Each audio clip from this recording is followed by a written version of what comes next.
हम यहाँ पर हैं सूर्यपुत्र करण के सेट पे और यहाँ पर युद्ध का सीक्वेंस बनाया जा रहा है और बहुत ही भयंकर और भीषण युद्ध करा जा रहा है। यहाँ पर सारे आर्टिस्ट हैं हमारे सेट पे और ये रहे हमारे दुशासन। ये देखिए दुशासन फुल सीरियस मोड में और अभी जरा कैसे मोड में आए थे ये बताइए।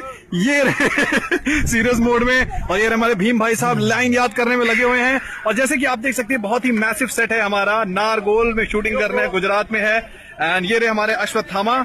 कैसा लग रहा है जी आपको? Awesome, सारे काले कलूटे हो गए हैं, एकदम काले भैंस की तरह हो गए हैं हम सब के सब। और ये रहे हमारे शकनी भाई साहब। शकनी भाई साहब क्या कर रहा है तू यार? ओ लाइट जा रही है देखिए। और हमारी लाइट जा रही है। हमारे क्रिएटिव अमोल जी बहुत ज्यादा टेंशन में है। ये देखिए कितने टेंशन में रहते हैं, कितनी डेडिकेशन के साथ काम करते हैं हमारे। और मुझे कुछ पता नहीं कि मुझे कहाँ खड़ा होना है। तो ये हमारा आप आगे इधर। ये हमारा यूथ सेट है। ये हमारे अभिमन्यु भाई साहब।